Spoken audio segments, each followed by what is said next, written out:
Hello, this is Anna from Hare and Toad in Cornwall, and I'm going to show you a brief guide of how to use a Ouija board.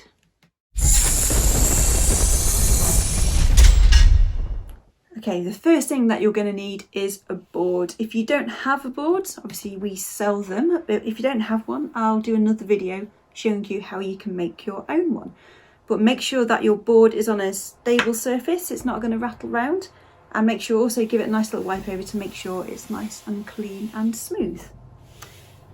Okay, so for planchettes I prefer not to use a plastic one, as I find it doesn't conduct the energy very well. So for this one I'll be using this nice crystal glass and my ring underneath. And the ring's quite important, as when the glass moves around, the ring will actually guide you to the letter.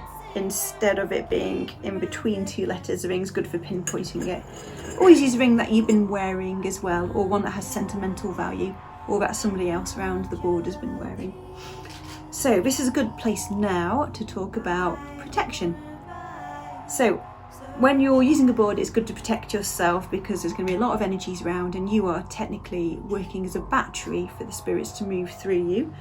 And it's a good idea if you are a practicing witch or Wiccan, wizard or student of the magical art, now's a good time to cast your usual circle. You can use your athame or whatever you'd normally use, a wand, to create a protective circle around you. And if you're not into practicing witchcraft or you're a beginner, what you can do is do a very nice simple circle cross method where you envision a nice blue light coming down into you and across and around you. And you can also use your finger to trace a line of blue light. Just imagine it, just envision it in your head, a blue light going round, and that will help just to set a little bit of protection. And the next little bit, which is quite useful, is to have a bell. Doesn't matter on the size, but this bell here, this one's quite a nice one that I like to use. Bells are good at cleansing, and it also, I find, gets the attention of the spirits as well. So I go a pass over the board with the bell, and I also use it to clean and cleanse the glass and my ring as well.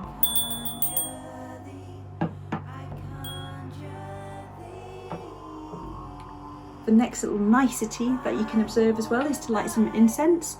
If you have a cauldron that you can burn incense on with charcoal discs, those are wonderful, good incenses to burn on mugwort. Mugwort's very good for just enhancing a little bit of the mood as you go with opening your third eye. If you haven't got that, you can use your standard incense sticks. This one here is a dragon's blood one that I really like the smell of. So you can light that one. Okay, once you've set up your protective circle, whether you've cast one or whether you've just envisioned some light around you, it's always a good idea to light a candle for this session. I like to use these beeswax candles. Traditionally, you would use a black candle. Black is fantastic for absorbing negativity. I don't have a black candle to hand at the moment, so I'm going to use this beeswax one. Now when everybody has their fingers placed on the glass very gently, again it should be like you're barely touching it, now's time to ask if there are any spirits here with us, and is there anybody here that can move the glass? Now this may take a couple of minutes depending on your level of experience, but after a while you'll find the glass will start to twitch and it will start to move. Now when it starts to move, depending on the shape of your board and your letters, it will move from side to side, just walking the board to find the letters and the numbers. Now for this video I'm pushing the glass, just so as demonstration, but it will often circle round, finding the letters and the numbers on the board.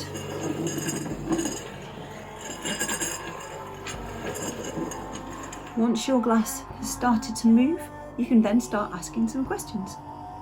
When you're asking questions to the spirits, be mindful and always be as polite as possible. So some good example questions would be, what is your name? And the spirit might spell out the name. Again, just as a demonstration, it will move across and it might spell out R-O-B like that. So it would spell out Rob. You can ask the spirit, does it live in the house that you're in? You could ask them what job they used to do. So try and find out as much as you can, and if you have a little notebook with you, you can jot down any answers and you can go and check them out afterwards as well. So it will go around, and after a little while you might find the momentum dies down with your cup and that spirit might be getting tired or ready to go. So when you're finished or you sense the spirit starting to lose energy, you can push the glass to goodbye. Now during a session you might get several spirits coming through, so if you're still good to go and you and your friends want to try again, so you can put the ring back in the middle. I always put the glass over the flame just to cleanse it. You can use your bell for this too. Pop it back down and start again. So you'd all place your fingers on the glass and just ask, is there anybody here with us? And if you are, can you move the glass?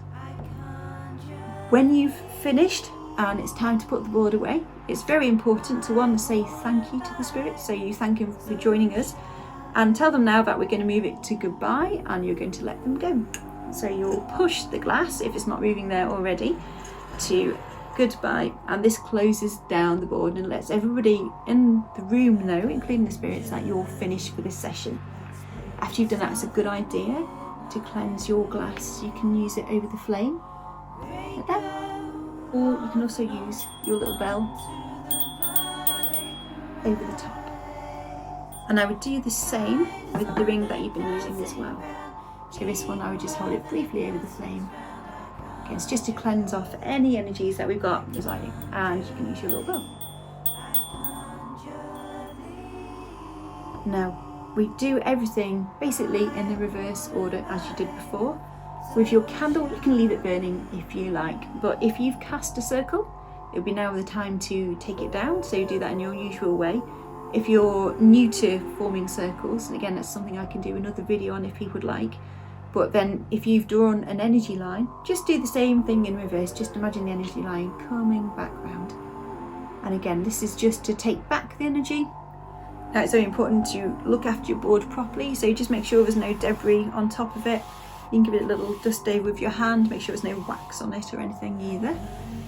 Put it away somewhere safe in a nice cloth, store it carefully, and it will last you for many long years. So if you've enjoyed this video, you can do us a huge favour by liking and subscribing, as we're a new channel.